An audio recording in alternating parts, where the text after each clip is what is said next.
students, I wanted to go over a couple of these problems because I think they are a little intimidating or difficult. So if you take a look at 11, I'm solving for x, I'm using the square root property. So I'm going to take the square root of both sides. So now I've got x equals plus or minus the square root of 1 over the square root of 4. So that's plus or minus 1/2. And you can check it, right? Because if I check it, 1/2 times 1/2 does equal 1/4, just like -1/2 times -1/2 does equal 1/4.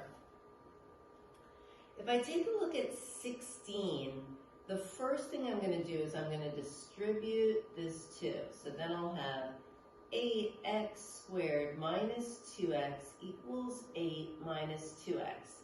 So I'm going to do it two ways. One, the way we've been doing quadratic equations, where I'm going to get the this in standard form. So if I'm going to get it into standard form, have one side equal to 0, I could add 2x to both sides. What happens is my b term goes away, and I've got 8x squared minus 8 equals 0.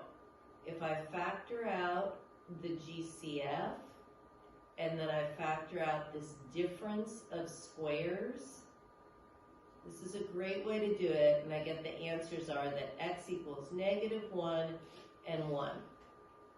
You can put both of these values back into the original equation and it will work, right? I'll end up with either 8 minus 2, which is 6 on this side, equals 2 times 3, or you're going to end up with 10 on both sides. So you can try this out by putting those in.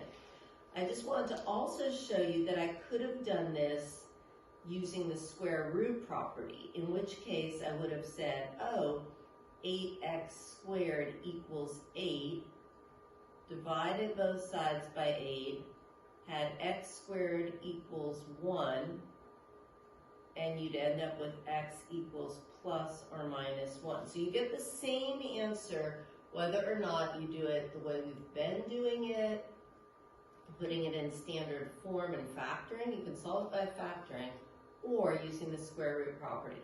So I'm going to do just one more problem, and here, if I take the square root of both sides, I'm going to end up with x plus 1 equals plus or minus 7.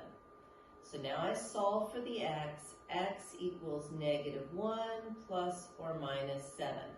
So the two answers I get are x equals -1 minus 7, which would be a -8, or x equals -1 plus 7, which would be a 6.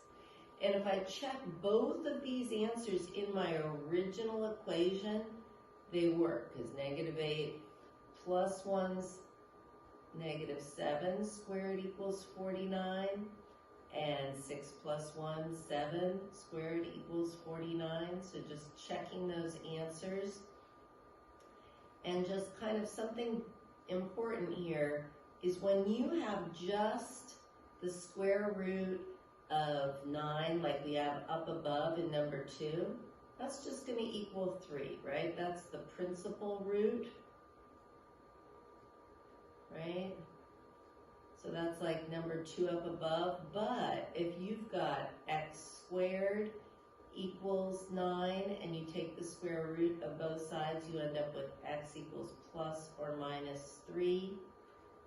And if you have something like this one, where you had x plus 1 squared equals 49, and you took the square root of both sides, you ended up with x plus 1 equals plus or minus 7. So the difference is, these ones you're solving for x, right? And this, when you just say, what's the square root of 9? You're supposed to just say the principal root, which would be 3.